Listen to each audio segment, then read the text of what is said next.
Moço do céu! Esse escândalo não vai ser só o bastante para derrubar e acabar com o governo. Vai acabar com o PT, com Lula, com a esquerda.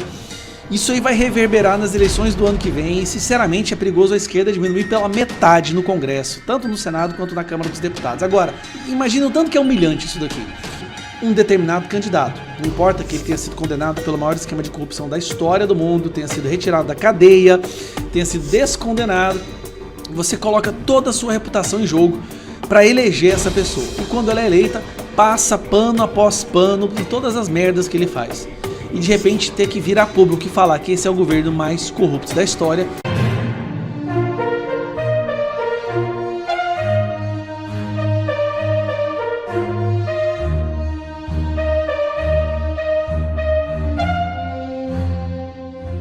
Cai mais um. Lula demite Cida Gonçalves e nomeia Márcia Lopes. Isso mesmo. O presidente da República, Luiz Inácio Lula da Silva, confirmou nesta segunda a demissão da ministra das Mulheres, Cida Gonçalves, e a indicação de Maria Lopes para o cargo. Esta é a 12ª mudança do presidente na sua equipe ministerial desde que assumiu o cargo em 1º de janeiro de 2023. A confirmação veio por nota oficial divulgada pela Secretaria de Comunicação Social da Presidência da República nesta segunda. O anúncio limita-se a dizer que a demissão de Cida e a nomeação de Márcia Lopes serão publicadas na edição extra do Diário Oficial da União ainda nesta segunda. Lula tira Alcolumbre do Brasil e adia a decisão sobre CPMI dos aposentados. É isso mesmo. Como se trata de uma CPMI que reúne deputados e senadores, basta a leitura do pedido de instalação por Alcolumbre para que a comissão seja imediatamente viabilizada. É por essa razão que a oposição abandonou a ideia de CPI só na Câmara, o que colocaria o pedido numa fila. A viagem com Lula para a Rússia adia qualquer movimento nesse sentido em uma semana, o que ajuda a esfriar o assunto. A convite de Vladimir Putin, o petista irá ao país para os 80 anos da vitória aliada na Segunda Guerra Mundial e análise da guerra na Ucrânia.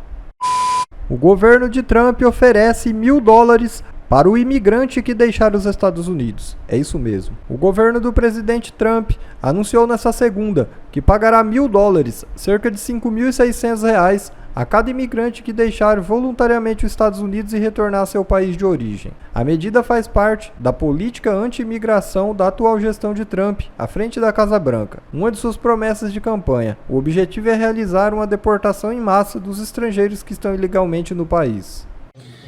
Eu vou contar para vocês agora uma percepção de bastidores aqui em Brasília. Essa semana está sendo uma semana de esforço concentrado, porque parece que semana que vem não vai ter sessão presencial devido ao evento da ONU. Então hoje as sessões começaram extraordinariamente a segunda-feira. Só que até agora não deu o quórum, né? Não deu 257 pessoas registrando presença, então a sessão ainda não começou, nós estamos aguardando. Mas bem, mesmo assim, mesmo não tendo muitos deputados aqui no Congresso, agora na Câmara dos Deputados, eu fui lá no plenário agora e voltei, e a gente cruza com alguns deputados do PT aqui ou ali. E vou contar uma coisa para vocês. Nem na semana posterior ao escândalo do Pix, que foi um escândalo que quase derrubou o governo, eu vi esse pessoal tão cabisbaixo como eles estão agora. Pra você ter uma ideia, imagina aquele menino que fez xixi na calça na frente da escola e tem que voltar pra aula no outro dia. Imagina esse menino entrando na escola, entrando na sala de aula. Cabisbaixo, brocochô, fingindo de invisível. É assim que a turma do PT tá andando aqui. Eu vou te falar, eles estão derrotados, é de dar dó. E olha, para ter dó desse povo, é porque é deplorável a situação. Eles estão diante de uma missão impossível. Defender esse governo que passou do indefensável. Eles não sabem o que falar. Um ou outro vai lá e tenta jogar a culpa pro Bolsonaro, mas mesmo assim, de maneira muito, tímida, cheia de vergonha, porque não tem como. Esse escândalo é o pior escândalo que esse governo enfrentou. E olha, nós tivemos recentemente o escândalo do Pix, quando o governo queria preparar uma maneira para monitorar as transações de Pix do Brasil inteiro para arrancar a parte deles. Agora, esse do INSS está só piorando. É 90 bilhões, débito ilegal, o sindicato, o irmão do Lula envolvido, a quantidade de denúncias, 750 mil denúncias até agora, os aposentados sendo roubados. Esse governo não sabe o que fazer. demitiu o ministro, mesmo assim o ministro colocou o número 2, o escândalo continuou do mesmo jeito. Aí veio uma pergunta, né? Tá, o que o nosso STF tem a falar sobre isso tudo? Afinal de contas, nós vivemos numa era onde a nossa Suprema Corte, ela interfere em tudo. Desde se pode ou não pode entrar polícia nas comunidades do Rio de Janeiro, muro na cidade de São Paulo, sobre desmatamento. Na época do governo Bolsonaro, eles viviam dando intimações e pedindo explicações das coisas em 48 horas e 24 horas. O Sócrates mesmo, né, o líder do PL, teve 48 horas para explicar uma frase que ele disse. E o STF? O STF, com certeza, como guardião do Estado Democrático de Direito, ia ficar indignado com esse roubo dos velhinhos e ia fazer alguma coisa. E fizeram. Deram entrevista para jornalista da Globo dizendo isso aqui, ó. Fraude no INSS pode ser pior que o Pix para a imagem do governo, avaliam ministros do STF. Presta atenção. O STF, ele não está pedindo explicação, ele não está tomando nenhuma ação, não está tentando interferir, criar leis para proteger os aposentados. Ele está só falando que, olha, acho que sim, vai ser ruim para o governo. Eu fico pensando, esse pessoal, eles devem fazer algumas reuniões ali, eles vão lá no Suprema Corte tomar um cafezinho. Será que eles se perguntam às vezes, fazem, pessoal, o que a gente foi fazer? O que a gente achou que ia dar? Tirar um cara da cadeia por crime de corrupção e colocar ele na presidência. Sério, assim, vocês pensaram que ia dar o quê? Qual seria o resultado de colocar um condenado de volta na cena do crime? Não só ele, toda a quadrilha. O Lupe já havia sido demitido em 2011 por corrupção. E agora o cara tá lá na frente do INSS. Assim, essa semana vai ser boa demais. Um ministro já arregou, ele teria que vir amanhã, o Mauro Vieira, explicar a situação daquela corrupta do Peru, que foi acolhida pelo Brasil, né? Humanitária, anistia humanitária, asilo humanitário. Já arregou, com certeza as outras, a Marina Silva vai ter que vir aqui explicar também por que o Brasil está batendo recorde de queimada, desmatamento, destruição do meio ambiente. Não sei se ela virá, né, ela tem muita coisa para explicar, provavelmente vai arregar também. O Lula acabou de demitir mais uma ministra, né, por conta de assédio moral, a ministra das Mulheres, Cida Gonçalves, assédio moral. Assim, tá terrível para eles. Assim, tá quase numa situação, esse governo ele está tão autodestrutivo que não precisa de oposição. A gente não precisa fazer mais nada. O governo por si só está se destruindo. Ao ponto do próprio STF, que sempre sai em defesa dele, já está assim, ixi, rapaz, acho que o negócio agora foi feio, né?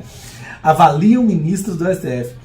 Episódio revela verdadeiro desmonte do Instituto, responsável pelo pagamento de 40 milhões de aposentadorias, pensões e outros benefícios. Avaliação semelhante à de um investigador no caso.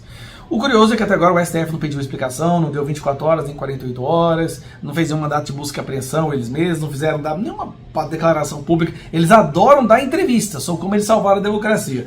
Mas para salvar os aposentados que estão tendo suas rendas destruídas por esse governo, nada, nem um pio em público. E quando falam com a Globo em anonimato. Essa semana vai ser muito boa. Acompanhem, porque eles vão apanhar muito e a gente vai bater mesmo. Só que você já está perdendo a graça, porque eles estão batendo em si mesmo. Um abraço. Moço do céu, é assim que a gente diz em Goiás quando a gente vê algo surpreendente. E é isso que está acontecendo com o escândalo do INSS. Moço do céu! Esse escândalo não vai ser só o bastante para derrubar e acabar com o governo. Vai acabar com o PT, com o Lula, com a esquerda. Isso aí vai reverberar nas eleições do ano que vem e, sinceramente, é perigoso a esquerda diminuir pela metade no Congresso, tanto no Senado quanto na Câmara dos Deputados. Agora, a melhor parte de tudo, imagina o tanto que é humilhante isso daqui. Você usa a sua posição na sua carreira como jornalista para passar pano e fazer de tudo para eleger um determinado candidato. Não importa que ele tenha sido condenado pelo maior esquema de corrupção da história do mundo, tenha sido retirado da cadeia, tenha sido descondenado, você coloca toda a sua reputação em jogo para eleger essa pessoa. E quando ela é eleita, passa pano após pano em todas as merdas que ele faz. Mas chega um ponto que nem você consegue mais defender. Imagine o nível da humilhação que é ser um dos principais defensores do governo durante muitos anos e de repente ter que vir a público e falar que esse é o governo mais corrupto da história e que está roubando velhinhos em um outro esquema. Não é só do desconto dos sindicatos, é de empréstimo consignado, cara. Vê a Daniela Lima, bater no governo desse jeito, se bem que ela evita usar o nome Lula, né? Mas ver a Daniela Lima ter que falar sobre isso pra mim é impagável. Então, com vocês, vamos degustar um pouco disso aqui, ó. O que acontece, gente? São empréstimos que são colocados nas contas dos aposentados e que muitas vezes eles nem sequer foram solicitados. Quando eu digo muitas vezes, eu trago dados. Só em 2023, segundo uma auditoria do Tribunal de Contas da União que eu tive acesso, 35 mil aposentados e pensionistas foram aos canais oficiais dizer: caiu um dinheiro na minha conta que eu não solicitei e eu não quero esse dinheiro. Jogaram um empréstimo e estão descontando na minha conta valores por um empréstimo que eu não pedi. 35 mil reclamações em 2023. O valor em 2023 da movimentação com empréstimos consignados dentro do INSS, 90 bilhões de reais. O escândalo atual trata de 6 bilhões. Em um ano, empréstimos consignados movimentaram 90 bilhões de reais.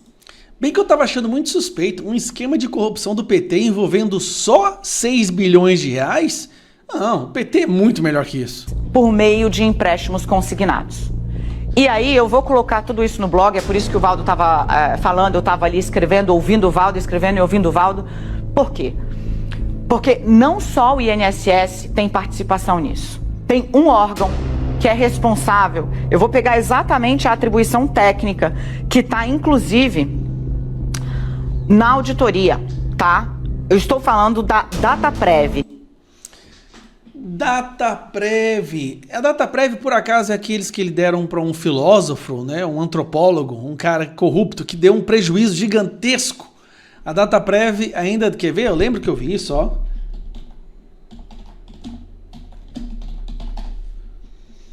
Vamos lá.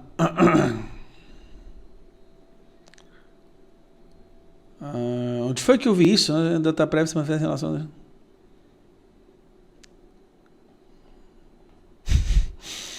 Foi a Previ, né? Foi a Previ. O Brasil venderem dados, cara do céu. Mas resumindo, foi a Previ, eu tô confundindo.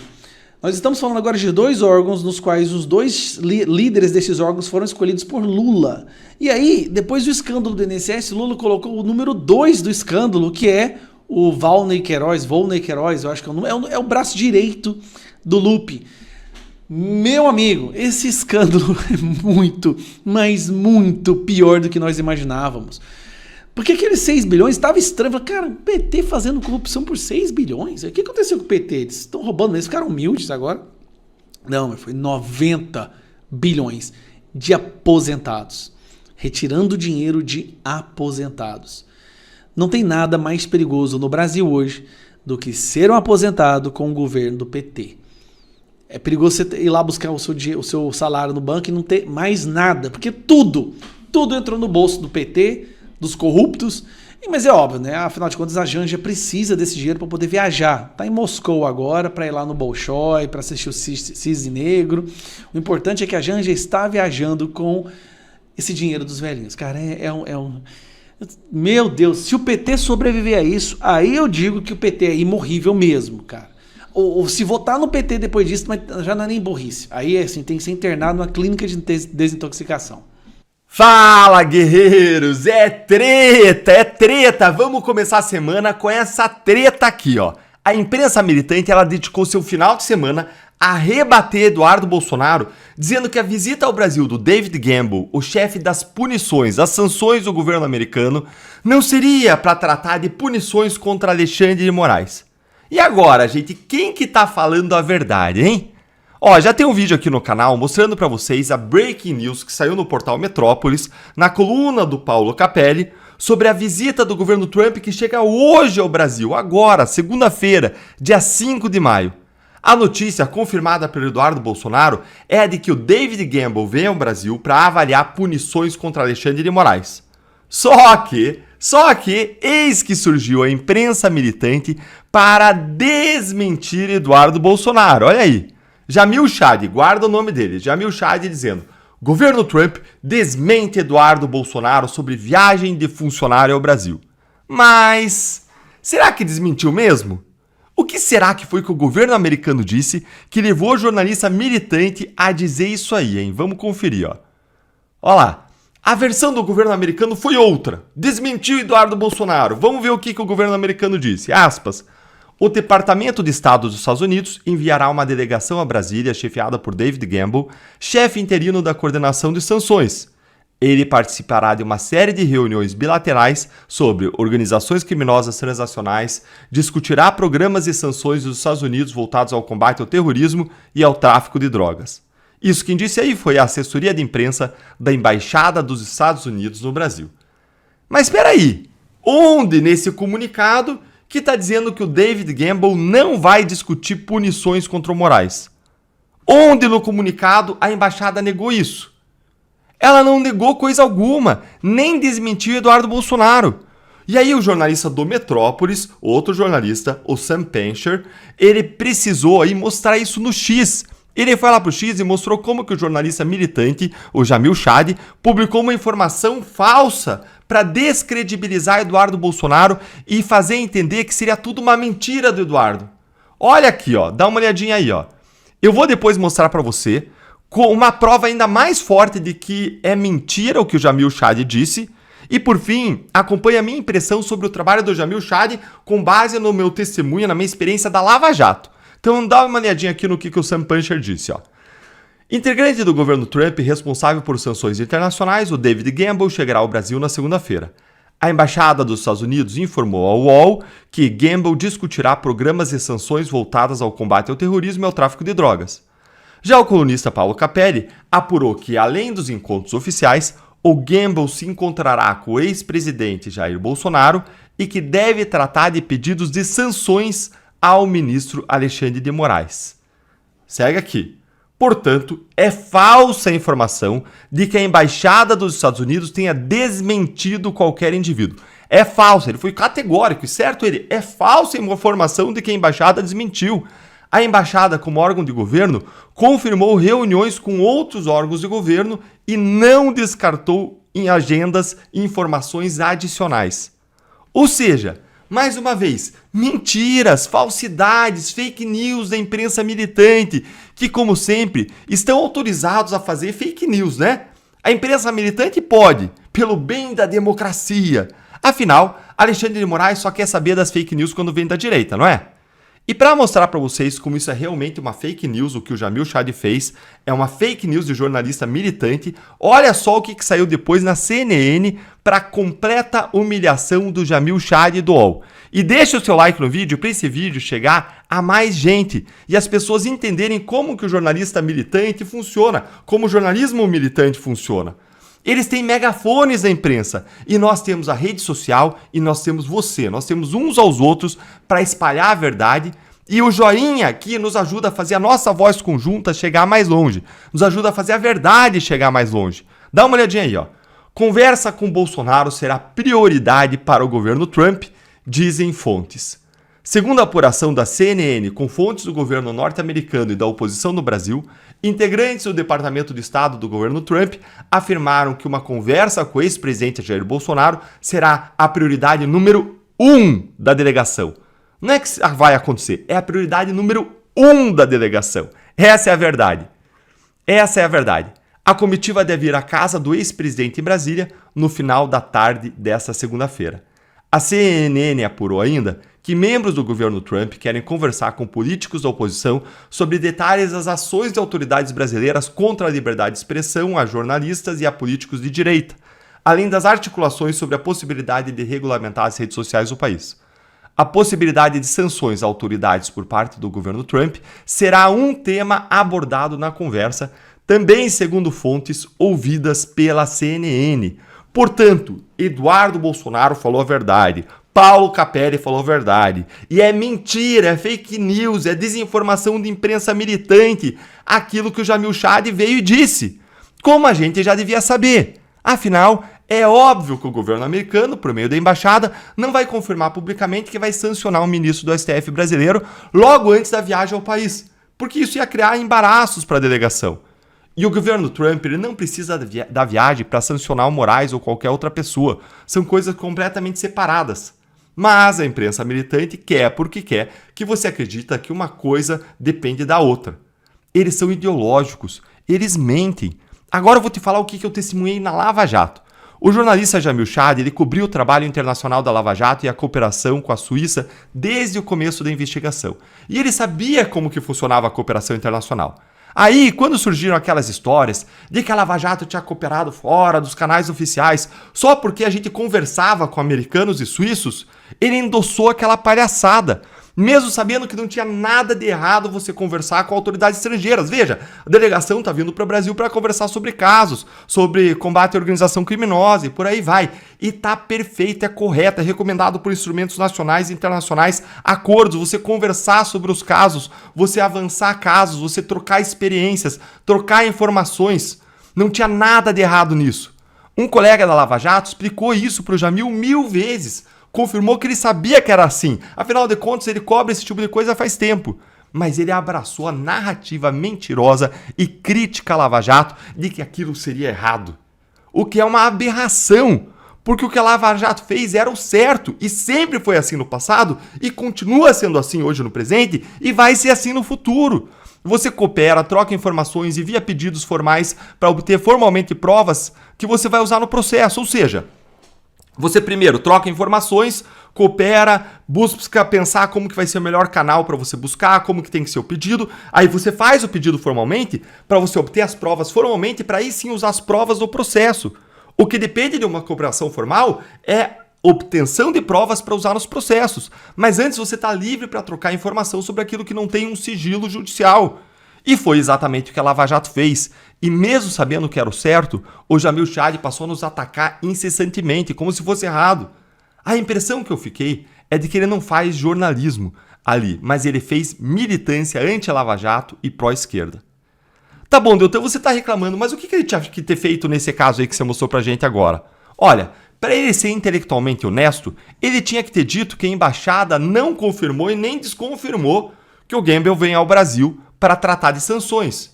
Ele não podia era dizer que a embaixada estava negando, que não vinha para isso. Você concorda? Porque a embaixada realmente não negou, a gente viu aí o conteúdo da nota da embaixada. Você concorda comigo? Aí ele estaria sendo honesto, mas não foi isso que aconteceu. E é importante a gente fazer a crítica moral da mentira e da desonestidade, a gente entender quem que é quem, como que as coisas acontecem, porque não é a primeira vez que isso acontece. Isso nos ajuda a entender as novas matérias que vão surgir a partir dessas pessoas. E agora eu quero ouvir a sua opinião. O que você achou dessa mentira descarada de militantes aí desse caso, da militância de redação?